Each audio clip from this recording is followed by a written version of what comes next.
La película La Odisea de Christopher Nolan ha llevado a muchos a comentar o a buscar información sobre el ciclo troyano que componen los libros de Homero, la Ilíada y la Odisea. Y como lo mencioné en un video anterior, en este video veremos cómo los eventos que narran esos libros tienen una interesante relación con la cronología y la historia bíblica. En este sentido, quiero mencionar que el enfoque será más bien histórico, con observaciones lo más objetivas y académicas posibles en el espacio de tiempo que disponemos, y que no pretendo en ningún modo, con este video, hacer una apología a la historicidad de la Biblia propiamente tal, ya que esos temas, los pros y los contras de si eso no es histórica la Biblia, lo veremos en un video posterior. Pero sí es necesario entender cómo los eventos históricos que ocurrieron en la antigüedad pueden tener ecos en los relatos bíblicos. A nivel académico, la historia bíblica comprobada, donde tenemos evidencia histórica cierta, segura, a través de vestigios arqueológicos, de inscripciones, recién podemos nosotros hablar de Israel a partir de la monarquía, y específicamente con David y con Salomón. Y es precisamente en la época de Salomón que el texto bíblico nos otorga un punto de referencia histórico para poder jugar con las fechas probables que nos ayudarán a explorar los ecos históricos del relato bíblico. Creo prudente aquí hacer una pequeña aclaración. La Biblia no es un libro de historia, aunque contenga datos históricos. La Biblia es un libro que básicamente describe la fe de un pueblo a lo largo de los siglos, y muchos de esos relatos de fe tienen un contexto específico en la historia, aunque en algunos casos las opiniones no siempre serán consensuadas en torno a si esos eventos fueron o no históricos como tal. Por eso, acá en este canal y en todos los videos que nosotros podamos desarrollar, hablaremos no en términos absolutos, sino desde el punto de vista de las probabilidades, y procuraremos ir analizando las diferentes hipótesis contrapuestas muchas veces para que ustedes puedan tener su propia definición de lo que consideren correcto. Dicho esto, y retomando lo del dato histórico, en la época de Salomón, esto lo encontramos en Primera de Reyes, capítulo 6, versículo 1, que menciona que la dedicación del templo fue 480 años después de la salida de Egipto o del éxodo propiamente tal. Eso nos da un marco probable para ubicarnos en la ruta histórica. Si tomamos como referencia el reinado de Salomón en una fecha bastante consensuada, cercana al 970, al 930 a.C. aproximadamente, el éxodo debiera haber ocurrido en una fecha cercana al año 1450 a.C. durante el llamado Imperio Nuevo. Considerando el éxodo, la entrada en Canaán y el periodo de conquista, según la cronología bíblica, el periodo de los jueces abarcaría entre el año 1380 hasta cerca del año 1050 a.C. Estas fechas no las estoy presentando como una certeza histórica, sino más bien como un antecedente que nos ayude a comprender el contexto histórico. Recordemos que la evidencia cierta y segura con respecto a la historicidad recién la tenemos en el reinado de David y de Salomón, que son las fechas que nos dan un marco de referencia. Todo lo anterior hacia atrás muchas veces está condicionado por la interpretación de las posturas tradicionales referentes al relato bíblico, y por lo tanto esas fechas son probables, cercanas en relación a los eventos que narran en este caso los libros del Pentateuco y de Josué y Jueces.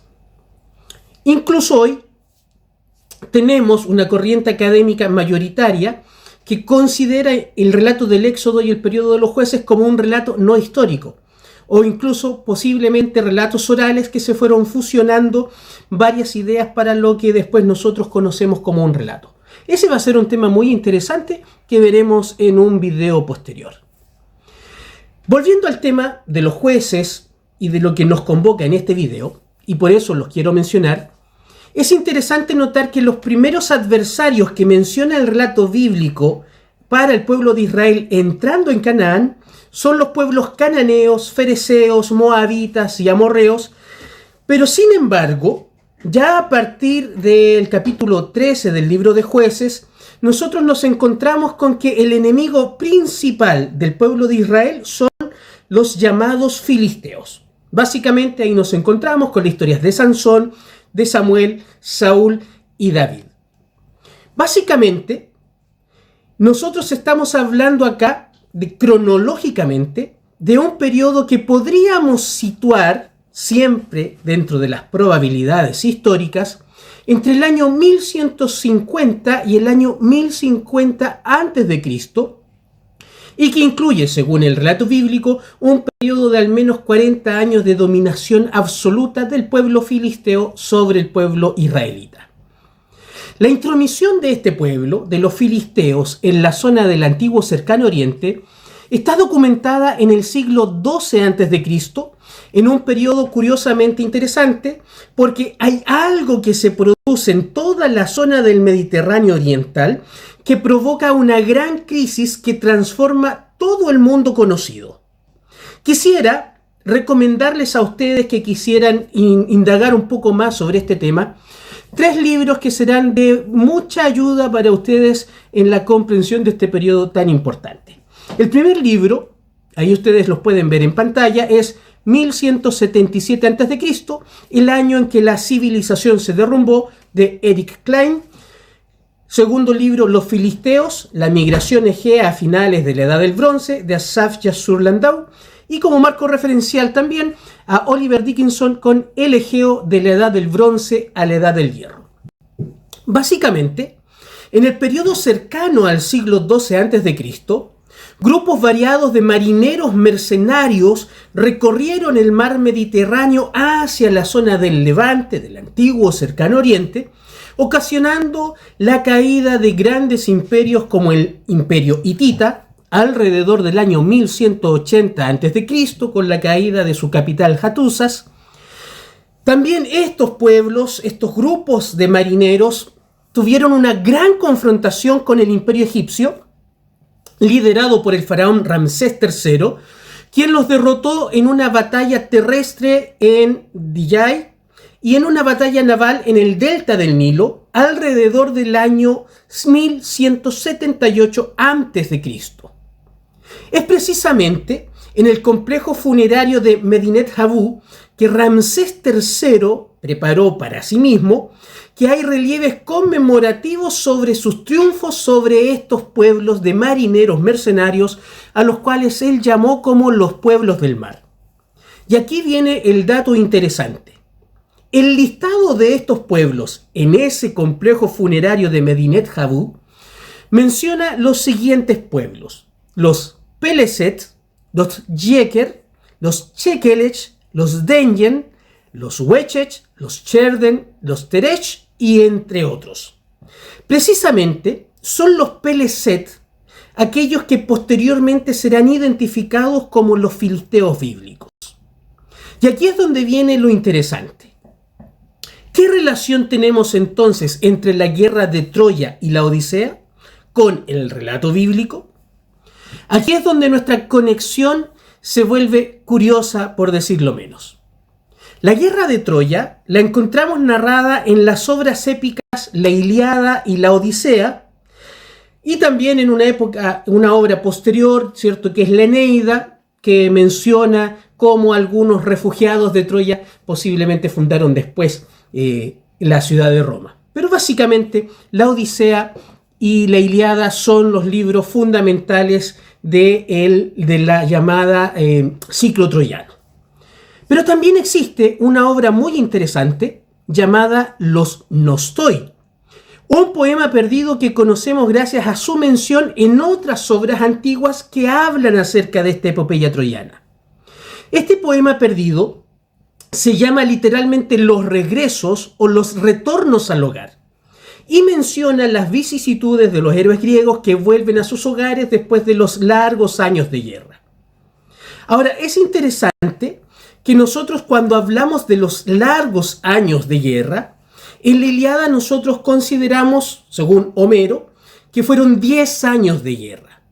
Pero es muy probable, según el juicio de algunos historiadores, de que en realidad no fueron tanto 10 años, sino que posiblemente fueron muchas guerras sucesivas que después dieron forma a lo que nosotros conocemos como ese poema épico que es la Ilíada y que derivó en la Odisea que inspiró la película de Christopher Nolan.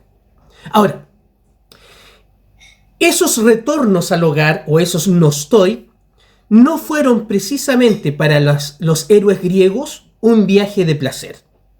En algunos casos podemos ver que los dioses olímpicos castigaron a muchos de estos héroes por los excesos que habían cometido durante la guerra de Troya. Casos como el de Áyax el Menor, quien muere precisamente en castigo a los sacrilegios que él cometió durante la destrucción de la ciudad. En otros casos, como el de Ulises, o también conocido como Odiseo, al final de estos 10 años de guerra, nos encontramos con un libro que nos habla de un proceso que es tan común en la historia. Hay un dicho popular que dice, a rey muerto, rey puesto. Aquí podríamos nosotros hablar de un rey ausente, hay que buscar otro rey. Y entonces, evidentemente, el libro de la Odisea nos comenta cómo en Ítaca muchos pretendientes al trono querían desposar a la esposa de Ulises para así quedarse con el trono. También los nostoi nos dan el caso de Menelao, quien junto a su esposa Helena terminan pasando un periodo de tiempo precisamente en Egipto. Ahora, quiero mencionar algo muy interesante y que debemos nosotros considerar porque las obras antiguas no son necesariamente fidedignas ni históricas en la rigurosidad que nosotros entendemos hoy. Muchas veces estas obras antiguas son el reflejo idealizado de muchos relatos orales que se fueron fusionando en una única historia narrativa unificada. Es por eso que podemos encontrar en los nostoi un trasfondo que nos ayuda a entender el contexto que presentamos en este video.